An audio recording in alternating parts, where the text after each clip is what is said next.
கோகுல்ராஜ் கொலை வழக்கில் தேடப்பட்டு வரும் யுவராஜ் தற்போது சரணடைய மாட்டார் என்று அவரது மனைவி சுவிதா கூறியுள்ளார். இது தொடர்பாக நமது செய்தியாளர் ரியாஸ் தரும் நேரடி தகவல்களை இப்போது பார்க்கலாம். ரியாஸ், என்ன காரணத்திற்காக யுவராஜின் மனைவி இவ்வாறு கூறியிருக்கிறார்? ரியாஸ்,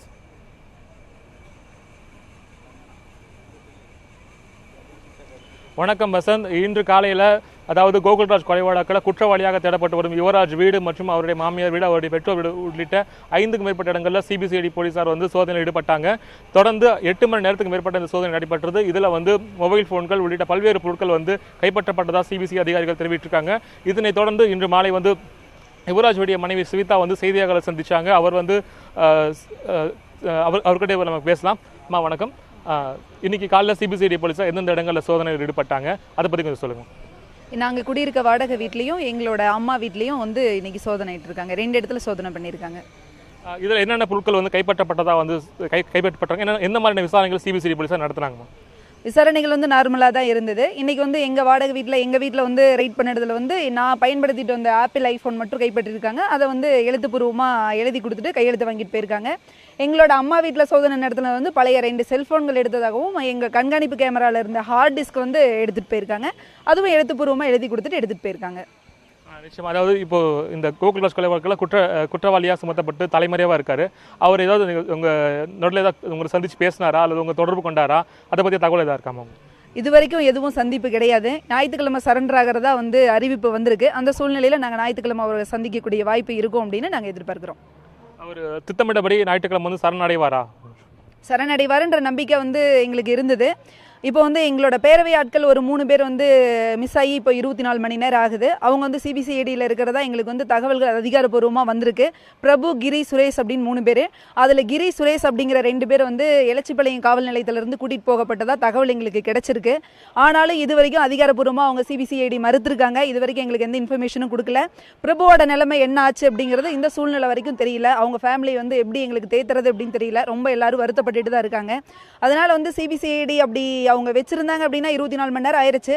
எங்களுக்கு ஒரு இன்ஃபர்மேஷன் கொடுக்கலாம். நாங்கள் அவங்கள கைது பண்ண வேண்டானோ, சட்டப்படி நடவடிக்கை எடுக்க வேண்டானோ, நாங்கள் சரண்டர் ஆயிடுறோம் அப்படின்னு சொன்னதுனால யாரையும் அரெஸ்ட் பண்ண வேண்டானோ நாங்கள் கேட்கல.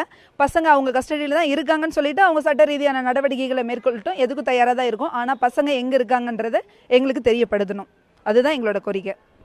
நேற்று முந்தைய நீங்கள் சொன்னபோது சிபிசிஐடி விசாரணை நல்ல முறையில் போயிட்டு இருக்கிறதா நீங்கள் சொன்னீங்க. இன்னைக்கு சிபிசிஐடி விசாரணை எந்த அளவில் போயிட்டு இருக்குமா? இது வரைக்கும் முறையாக தான் போயிட்டு இருக்கு. இந்த பசங்க 3 பேர்த்தோட வழக்கு தான் ரொம்ப அதிர்ச்சி உள்ள தகவலாக இருக்கு. எங்களுக்கு இது ஒரு தாங்க முடியாத ஒரு இழப்பாக தான் இருக்கு. 3 பசங்க எங்கே இருக்காங்க அப்படின்றத சொல்லியிருக்கலாம். அவங்க கிட்ட தான் இருக்கிறதா இது வரைக்கும் தகவல். இதனை பற்றியான தகவல்கள் காவல்துறை உங்கள்கிட்ட சிபிசிஐடி போலீஸார் தெரிவித்தா யுவராஜ் சரணடைவாரா? யுவராஜ் இப்போ 3 பேர்த்த கூட்டிகிட்டு போனதா சரணடைவார் அப்படின்றது கிடையாது. அதாவது அவர் சரணடையணும்னு முடிவு பண்ணிட்டாருன்னா 100% சரண்டர் ஆவார் அப்படிங்கிறது எங்களோட நம்பிக்கை. அப்படி ஒருத்தர் கூட்டிகிட்டு போய் வச்சாதான் சரண்டர் ஆவார் அப்படின்னா என்ன 11 நாள் கூட்டிகிட்டு போய் வச்சுருந்தாங்க. அவரோட தம்பியை ஒரு 17 நாள் இல்லீகல் கஸ்டடியில் வச்சுருந்தாங்க. அதுக்கப்புறம் எஃப்ஐஆர் போட்டு ஒரு 15 நாள் ஆத்தூர் சப்ஜெயிலில் வச்சுருந்தாங்க. அதுக்கப்புறம் வேற ஏதாவது ஒரு நியூ கேஸ் சேர்த்து அதுக்கப்புறம் குண்டாஸ் போட்டு இப்போ சேலம் மத்திய சிறைச்சாலையில் வச்சுருக்காங்க. பேரவை சேர்ந்த எத்தனையோ பேர்த்த கூட்டிகிட்டு போய் கேஸ் போட்டாங்க, அடித்தாங்க, உதைச்சாங்க. அப்படி அவர் வரணும், ஒருத்தர் கூட்டிகிட்டு போனால் தான் யுவராஜ் வருவார், அவங்கள வச்சு யுவராஜை பிடிக்கலாம் அப்படின்றது எப்படி சொல்கிறதுன்னு தெரியல. ஆனால் யுவராஜ் சரண்டர் ஆகணும்னு முடிவு பண்ணியிருந்தாருன்னா 100% அவர் சரண்டர் ஆவார். அதில் எந்த மாற்றமும் இருக்காது. அவர் சரண்டர் அடைவதற்கு காலதாமதம் ஆகும்னு சொல்கிறீங்க. அதாவது இந்த காலதாமதம் அவருக்கு ஆபத்தாக மாறாத? காலதாமதமாகும் நாங்கள் சொல்ல வரல. இப்போ நாங்கள் ஞாயிற்றுக்கிழமை சரண்டர் ஆகிறோம் அப்படின்றத சிபிசிஐடி போலீஸில் 2 நாட்களுக்கு முன்னாடி எங்கள் பேரவை ஆட்களையும் லோக்கல் ஆட்களும் ஏடிஎஸ்பி சாரை சந்தித்து சொல்லியிருக்கோம். நாங்கள் மறைமுகமாக சரண்டர் ஆகணும் அப்படின்னு நினைக்கல. நாங்கள் சரண்டர் ஆக போகிறோம் அப்படின்றத நாங்கள் தெரிவிச்சிருக்கோம்.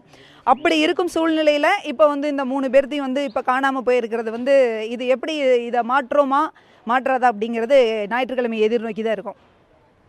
நிச்சயமாக வசந்த். அதாவது ஏற்கனவே காவல்துறை விசாரித்து கொண்டிருந்த போது யுவராஜ் சரணடைவதாக அறிவிச்சிருந்தார். மேலும் காவல்துறையோட தொடர் தொண்டரவால தான் யுவராஜ் சரணடையல. மேலும் கடந்த சில நாட்களுக்கு முன்னாடி வாட்ஸ்அப் மற்றும் டிவி பேட்டிகளில் காவல்துறை விசாரணை பொறுத்து தான் நான் சரணடைவேன்னு சொல்லியிருந்தார். இந்த நிலையில் வரும் ஞாயிற்றுக்கிழமை சரணடைவதாக அறிவிச்சிருந்தார். தொடர்ந்து தற்போது காவல்துறையில் சிபிசிஐடி நெருக்கடி கொடுப்பதால் யுவராஜ் சரணடைவாரா என்பதில் சந்தேகம் ஏற்பட்டுள்ளது. வசந்த்.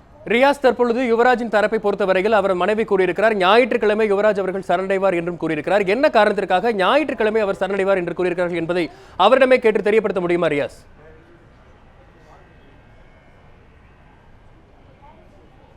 நிச்சயமா வசந்த். ஆமாம், யுவராஜ் வந்து ஞாயிற்றுக்கிழமை வந்து சரணடைவதாக அறிவிச்சிருக்காங்க.